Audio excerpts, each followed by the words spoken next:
Thank you for tuning in for another episode of Locked On Bulls. I'm Haize. That's Pat the Designer. On today's episode, we'll be talking about what our Chicago Bulls can learn from teams left in the Eastern Conference playoffs. We'll get into that and some more on today's Locked On Bulls. Diana Ross. Woo! You are Locked On Bulls, your daily podcast on the Chicago Bulls, part of the Locked On Podcast Network, your team every day.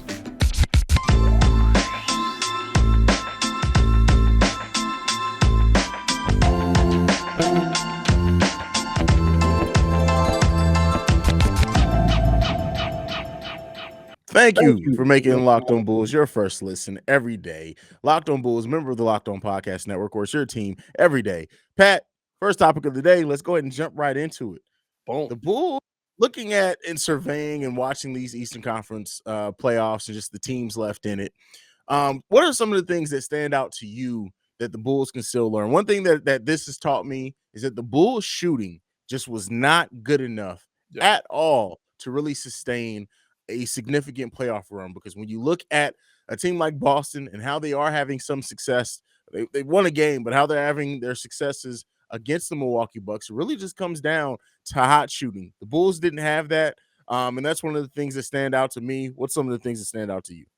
Well, I'd say with Boston, let's see in game 3, right? We had it one game, just like Boston has had it one game. So let's see what that ends up being in game 3. But no, I think you definitely have to find more shooters for this team. I think you definitely have to find more guys that can put the ball in the basket. I mean, that's the object of the game.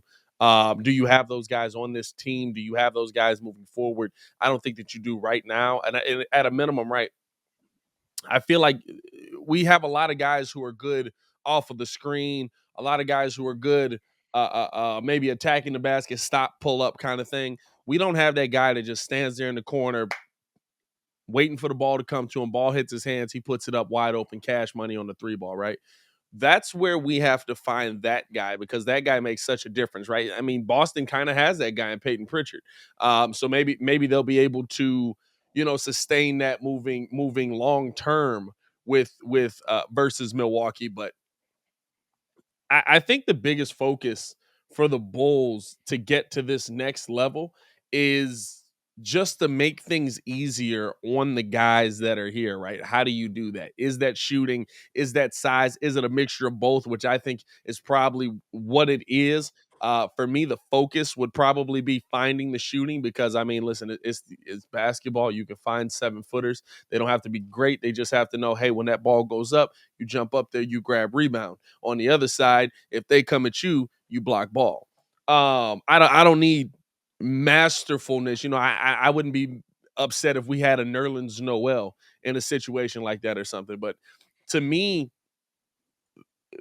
filling out your role pieces, your role players, to the point where your superstars can take that next step, or at a minimum right now, your stars can take that step to superstar in a Zach LaVine and stuff like that. I feel like that's going to be the most important thing, especially with what you're seeing left. I mean, right now, say we had a beat Milwaukee, we wouldn't have had an answer defensively for Boston at this point.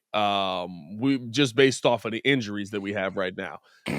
We didn't have, looking at it now, seeing how everybody's ramped up their game, we didn't have an answer for Miami. We maybe would have had an answer for Philly if the answer included punch Joel Embiid in the eye and crack his orbital socket. Like, so it's interesting to see how everyone else has taken that next step. And we kind of saw the Bulls not only limp into the playoffs, but also finish out or play in that round 1 exactly how we saw them play closing out the season. Yeah, I mean, the end of the season was the perfect antithesis to like how the rest of everything went. And I guess the question remains on like, when to answer the question on what the Bulls can learn or what they need to do to get to that. It really determines on what is the truest representation of what we have in this team. Is it closer to what we saw when everyone was healthy, minus Patrick Williams at the beginning of the season? Is it closer to what we saw at the end of the season? Is it somewhere in between, which is probably where it is? It really answers. We've already said it. Me and you talked about it almost ad nauseum. This bench is going to be drastically improved. I don't really expect them to do much in the starting five or anything. And I know some people are going to hate that, especially some of the anti-maxers who don't want to see Zach LaVine re-sign. Some of the anti-Voochers. Anti-max. Are you really doing that? Yeah, we're making that a thing. Shout out to Matt Peck on that one too. That's who I got that from. But even the Vooch thing, and I know some Bulls fans are going to be highly disappointed when we start the season and Nikola Vucevic is still our starting center, and you know that's more likely than not is going to happen. And I know that there's some people right now taking off their headphones or stopping the YouTube video, like, you know what?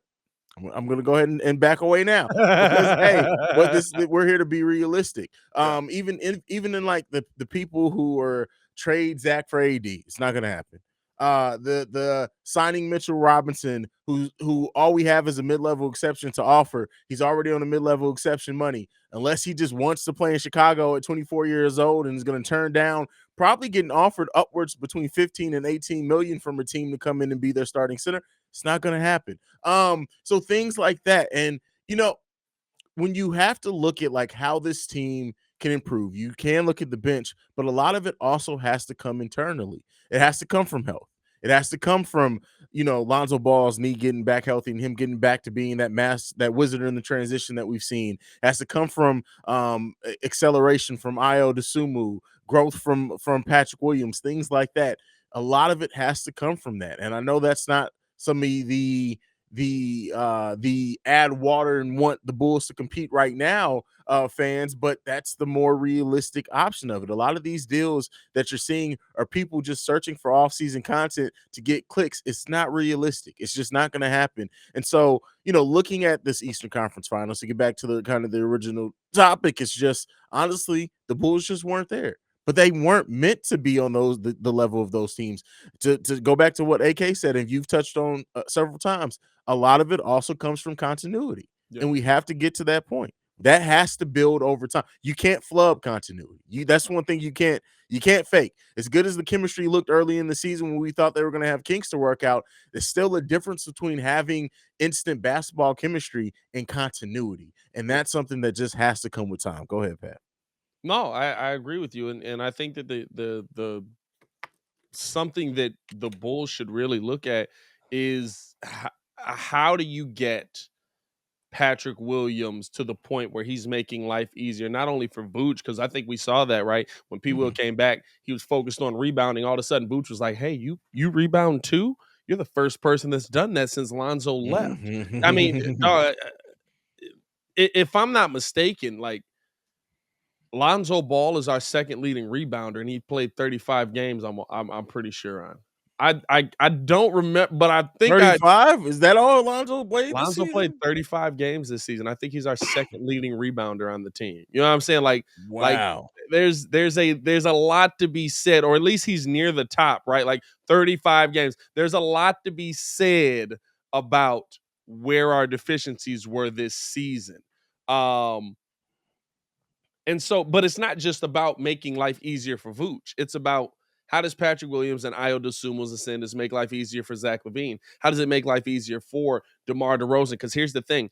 If you get to the point where you're making the guys who are running at the front of the charge their life easier, then all of a sudden you're looking at your team and saying, hey, I can do this because they actually have to focus on you. You know, I look at what the Golden State Warriors have done out west. When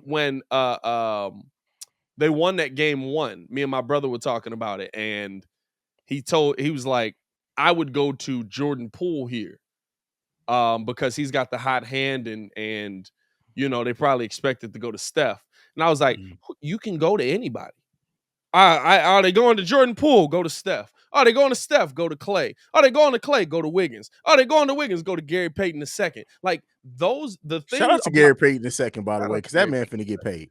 Yeah, for sure. Shout out to him, man, and hopefully a speedy recovery. But the Yeah. things that make Stephen Curry's life easier, Klay Thompson coming back to the fold's life easier is the fact that Jordan Poole has stepped up and can take some of that scoring load. Gary Payton II has stepped up in moments and not only has been a defensive guy, but a guy that can knock down the three ball. Those things all of a sudden now, when I can't just be like, I got to stop you. Now you see life in the NBA become a lot easier. And at that point, right, that's when I think the Bulls take that next step. When all of a sudden you can't just say, I'm going to stop DeMar. This is facts. These are facts. We're gonna get into some more conversation. The age-old question that really everything boils down to is if you would rather have Jimmy Butler or Zach LaVine right now. But before we get into that, I got to talk to you guys about BetOnline. BetOnline is your number one source for all your betting stats and sports info.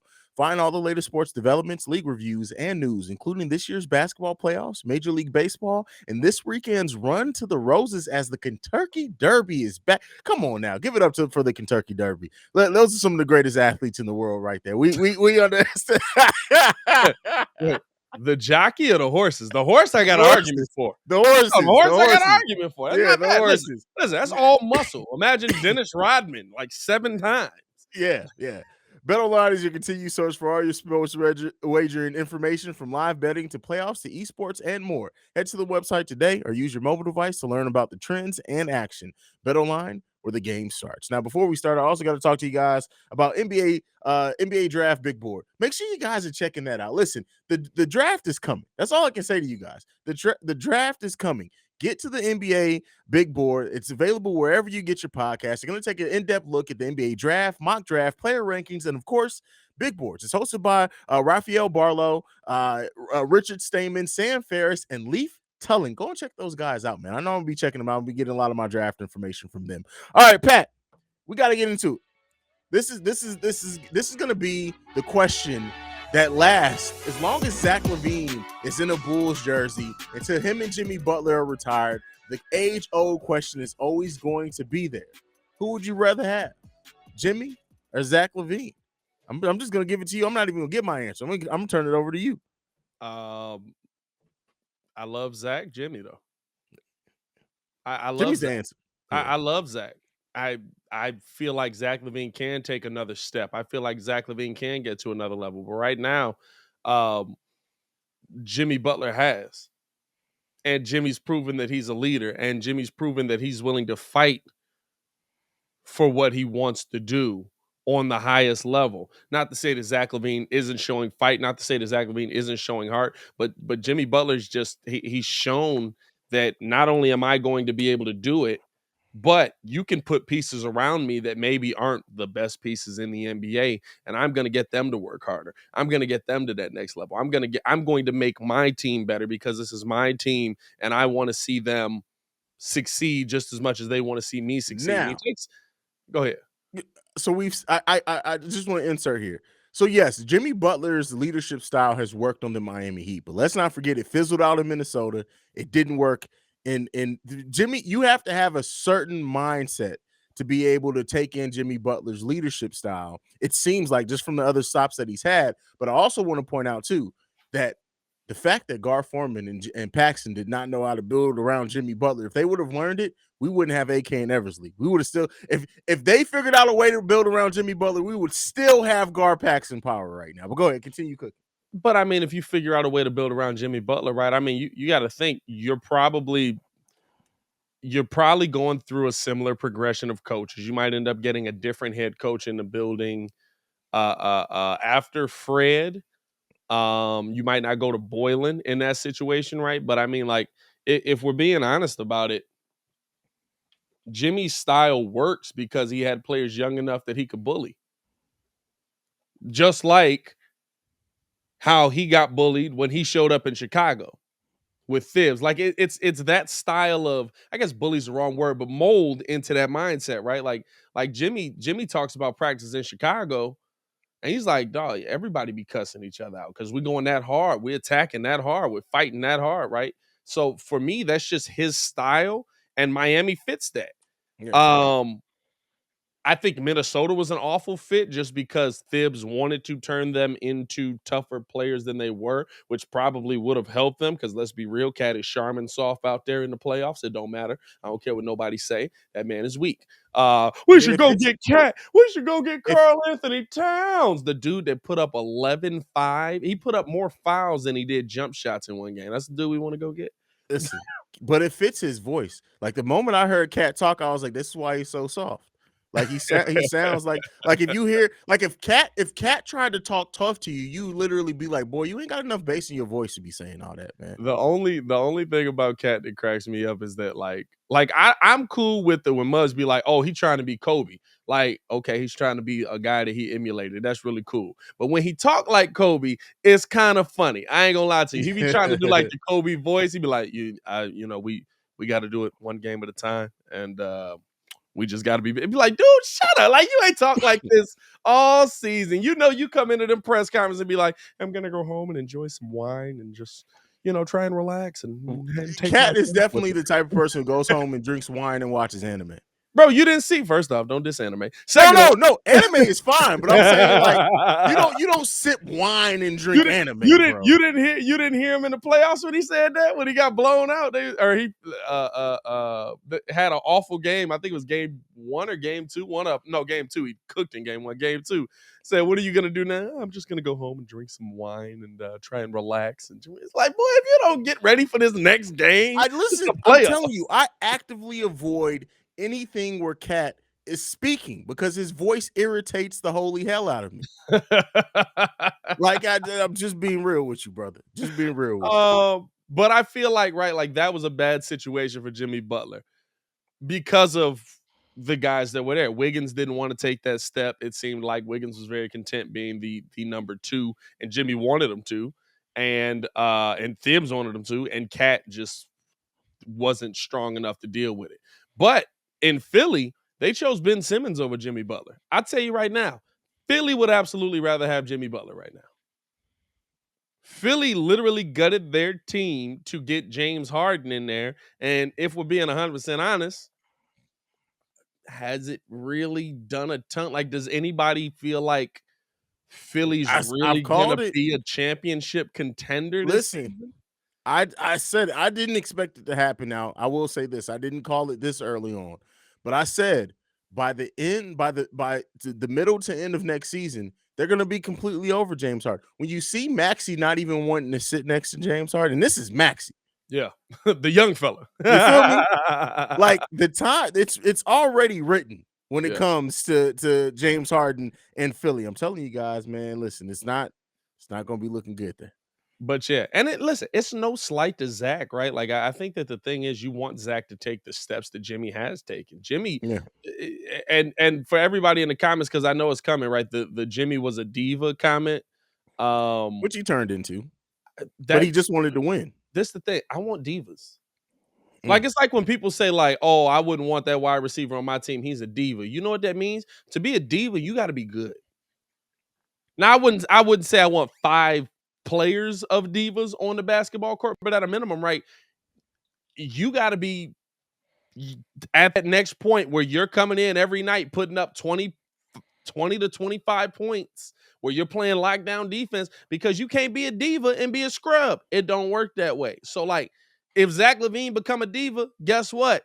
That means Zach LaVine's probably a pretty good player for the Chicago Bulls, and he already is. But just taking that next step, right? I think the growth we see in Jimmy is what we want to see in Zach. You definitely want to see Zach mold, and I've said this before, more into a leader. He's definitely tries to be somebody who goes out there, especially when he's healthy, and like, I'm gonna take over this quarter. That's the way I'm gonna lead. But you want to see Zach hopefully turn more into a verbal leader. You want to see him trying to check guys. You want to see him trying to motivate people. You want to see more of that from Zach LaVine. It hasn't been in his personality thus far, but that's definitely something that you want. As far as the answer to the question before we wrap up this segment is that, I mean, looking at it, you'd be crazy to say that you want Zach LaVine over Jimmy Butler right now, in my opinion. Like, there's some things that you can point to, if especially Zach being fully healthy, and things that if somebody wanted to make the argument, they can make a couple of points, but it all boils down to the same thing. Zach is the overall better player, and I think that this front office, if you gave them the way that they try to build around Zach LaVine this offseason, if they did that same thing to build around a player like Jimmy Butler, that would have been dangerous, bro. That would have been dangerous. I think that would have been the moment where they say, we've got this piece, we got to find something in the draft to put around them. Like, I feel like AK and them would have built it similarly to how they built that Denver, how he built that Denver team, and how they're building it in Miami. It's going to be interesting. Listen, we got Zach LaVine. I'm happy that Zach is here. I'm happy that the Bulls got back such a great piece for Jimmy. But Jimmy's turned himself into a really good player, and he's built up some nice things, man. And before we get into this final topic, we do have to tell you how you can save a little money while building out your car a little bit, dog. Let me tell you about RockAuto.com. This episode is brought to you by RockAuto.com. With the ever-increasing makes and models, it's now impossible for your local chain auto parts store to stock all the parts you need. You're trying to build out your car, trying to do a little bit of remodel or fixing up on it, remodeling like it's a crib, fixing up on it. Why endure the seemingly intimidating questions where it's like, is your Odyssey an LX or an EX? And then you wait when somebody's just click-clacking on the computer, choosing the only brand that's in the warehouse, and then you go to and then you're just sitting there waiting to see if they got it, and they usually don't. Here's the thing. You have access to RockAuto.com in your pocket and at home on your computer. You're saving time. You're saving money when you use RockAuto.com. Why choose to spend 30, 50, or even 100% more for some of the parts when you can save money right at the crib? Rock Auto prices are reliably low. Y'all see me have that stroke right there. For every customer, they have everything you can need: brake parts, tail lamps, motor oil, and even new carpet. We encourage you to discover your own car part needs. Discover how Rock Auto can help and share this with everybody you know, man. Here's your call to action. Go to rockauto.com right now and see all the parts available for your car and or truck right locked on in there. How did you hear about us section? So that they know that we sent you. Amazing selection, reliably low prices, all the parts you'll ever need at rockauto.com. Dun, dun, dun. All right, now that was Pat the designer doing that, and only the way that he could get into the next topic, man. We got to talk about it. So I hate sometimes that we got to address some of the things that we do, but you know what, you guys talk about it in the comments, you guys bring it up. So in very many ways, you brought this upon yourselves. We got to talk about, did the Bulls win the Nikola Vucevic trade? I'm going to actually take this one away first. I was going to give it over to you, but forget it. Almost turned the hat around, but I can't. We on Locked On Bulls. So I'm going to say this. I'm tired of the people who don't actually watch basketball using dumb box scores from Wendell Carter's games to try to use that to say the Bulls should have kept Wendell Carter without any context. He's on a team that is completely terrible. He gets as many shots as he wants to, and he's still not put his efficiency numbers and advanced stats are still not that good. The only thing that has changed is that he's getting more opportunities by nature of being on a bad basketball team. So that's the first thing that I want to talk to you guys about. Second thing that I want to talk to you guys about, again, a player on a better team, that's the third option, and sometimes even less than that because his shot just wasn't falling, who is still, by every advanced metric in at his position, was fluctuated between the top 10 to the top 12 in every advanced statistical category for his position. There's no comparison. There's the one thing that I will give anybody who wants to bring up the Vooch trade is the fact we had to throw in an additional first round pick that ended up turning into Franz Wagner, who Stacey King loves. Shout out to Stacey King. Yeah, man, gotta love Franz Wagner out here. Because honestly, I would say this: if the Bulls had Franz Wagner on their bench to be their backup big this season, or to be the one who stepped in for Patrick Williams when Patrick Williams was out, that would have been a nice thing to see somebody see develop. But God, we got to stop with this trying to use Wendell Carter's stats in a vacuum and put them in perspective if you're going to use that as something to bring up. No, the Bulls did not lose the Nikola Vucevic trade. Not to even mention, had we not traded for Nikola Vucevic, guess what? DeMar DeRozan all but sure is probably not coming to the Chicago Bulls. Yeah. No, I agree with you, right? I think that the interesting thing when you look at the trade, and it's something that Stacey King said when we had him on the show today, was maybe you swap out trying to trade Lowry to them instead of Wendell. And the only reason that would even make sense, right, is because everything else the same, but you send him Lowry instead of Wendell, is because right now Wendell's a piece that we could use. But Wendell by himself on this team is not the answer. Wendell was not your center of the future. I think together they would have been an interesting tandem. I think it probably would have fixed a lot of the issues that you have size-wise right now with the Chicago Bulls. But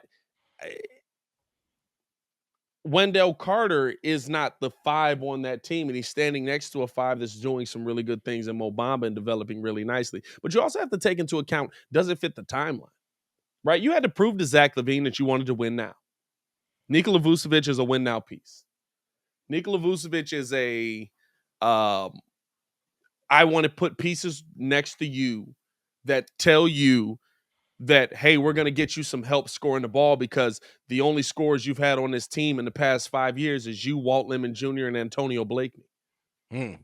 You know what I'm saying? So, like, you had to prove to Zach that you wanted him to be here. So I think there's that aspect of it, too. You had to set a timeline where, like, okay, we're going to get pieces in here so that we can win now. Wendell Carter, unfortunately, isn't that piece. It's not to say that Wendell Carter won't be a really good power forward for years to come. He averaged 15 points, 10 rebounds in the this season. You know what I'm saying? Shot at 32% from 3, 52% from the field.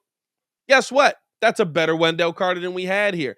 I can't deny that. But what I can say is this: Wendell Carter alone is not the answer. And were you going to find a 5 that you were going to pair next to Vooch that was going to do better than Vooch, or that you were going to pair next to Wendell that was going to do better than Vooch? I don't think you do.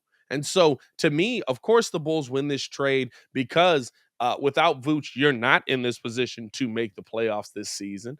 Without Vooch, you're not in the position to make the play-in last season. And without Vooch, right, like, there's a lot of things that Vooch does that mask some of the mistakes that the Bulls make on the offensive end. There's a lot of breakdown that the Bulls have where all of a sudden Vooch kicks that mug out and it's like, oh, wow, that's a wide open shot. Yeah, it was, wasn't it? Because when Lonzo went out, your best passer was your big man. So, no, the Bulls did not lose the Nikola Vucevic trade, in my opinion. But I can see why people like Wendell. Like, I'm not going to be one of them people that's like, oh, no, he's not a bum at all. He's garbage. Like, he's not like 15 and 10 is nothing to scoff at in the NBA. But I don't see him, but like, he's solo. He's the 5 on this team, right? Yeah. He would be the center on this team. That would not have gone well. Yeah. And also, if he hadn't have never dunked and like hit the rim and fallen flat on his back, AK wouldn't have traded him. I called it that day. I said AK is going to trade this man. Remember, he had that wide open dunk coming off. He like got down, wound back, slammed the ball into the front of the rim and just fell on his back. I was like, yeah, he ain't going to be here much longer, boy. They got the trade call in. I think he was traded within like 3 days of that. I mean, don't get me wrong. Wendell, like you said, Wendell has a lot of promise. He's a 23-year-old center who just, you said, comes off a season averaging 15 and 10, highest PER of his career, highest true shooting percentage of his career as well at 60%.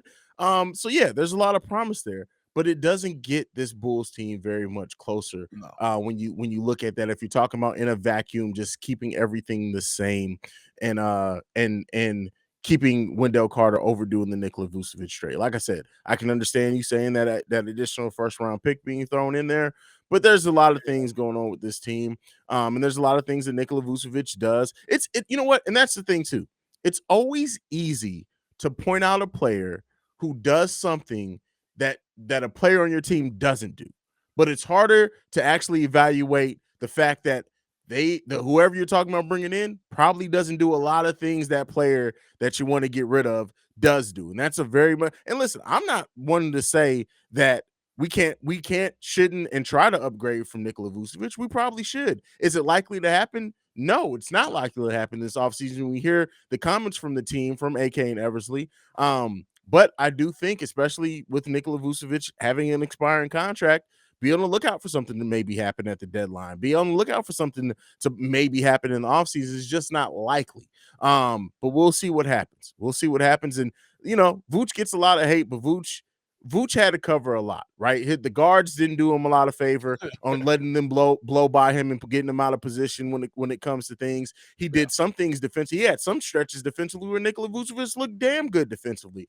It's easy to blame everything on one thing when you forget that basketball is a team sport, and the way that everything works with basketball, especially defensively and being in position defensively, a lot of times too, if your teammates aren't doing some of the things that they're going to do, it may make the big man look a little bit worse than what he was. But listen, it's clear that Nikola had a bad not a bad, but he had a down season, especially shooting wise. The way that he shot the 3 ball this season, I would have not betted at all that would have stuck throughout the whole season, and it did. I just knew Nikola Vucevic was going to work himself out of that this season, and that shooting slump, especially from 3, stayed there the whole entire season. So, no, I 100% agree with you, dog. Like, it's going to be interesting, but like Vooch talked about, trying to adjust to that number 3 role. Like, I get people just kind of like dismiss that, and they're like, no, you should just be able to do that. But like, you got to understand, those are completely different shots. Yeah.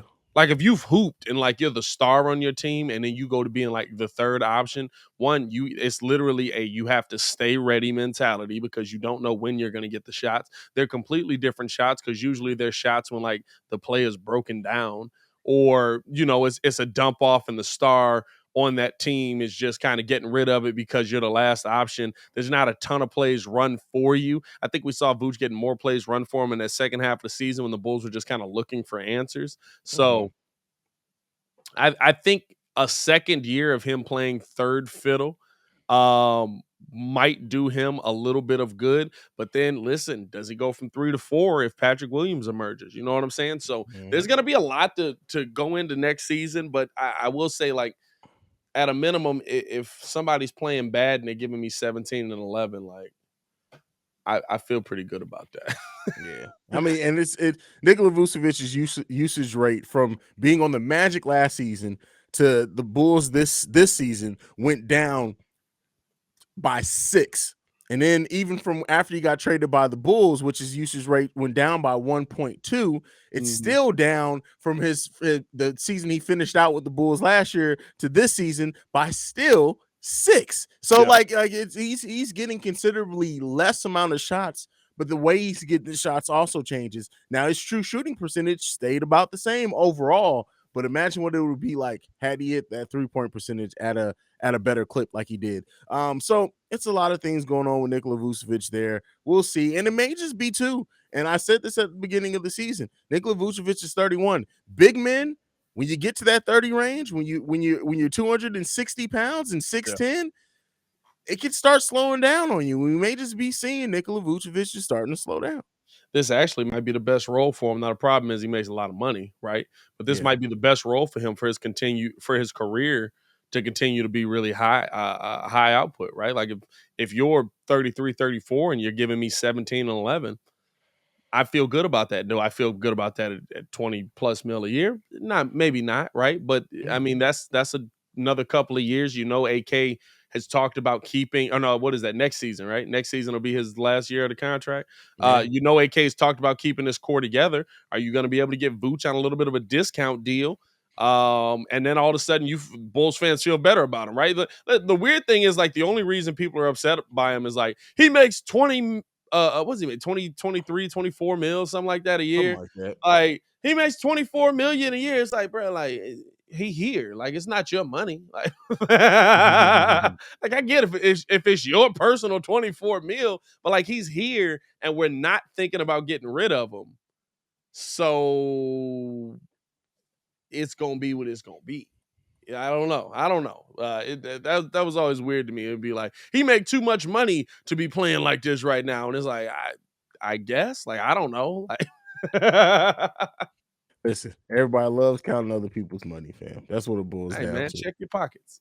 Hey, that's it. That's it. Count them dollars, keep getting them checks. But that's it. Pat, unless you got anything else, brother. Nah, man. Appreciate y'all for showing love as always. Follow me on everything at Pat the Designer. That's at PATTHEDESIGNER. Yes, I did go to public school, but I can. They did teach me how to spell. Also, follow us on everything at Locked On Bulls. Also, check out the interview I had with Stacey King, and we working on something. I don't know if y'all follow us on Twitter. That's why y'all need to be following us on Twitter, because we working on getting a little Stacey action over on Locked On, man. Hoping to have him on here as well to give y'all some fire off-season content. Stop playing with us, man. Keep it going. There you go. You can follow me at CEO Haize, the CEO Haize. Thank you for tuning in to another episode of Locked On Bulls. Now, for your second listen of the day, make sure you guys are going to check on Locked On NBA, where our very own Pat the Designer will be over there today as well.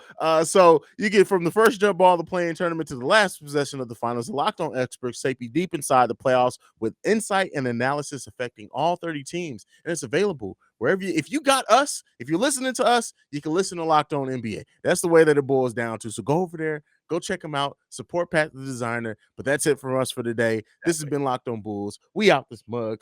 Peace, y'all. JV with a dot. With another dub.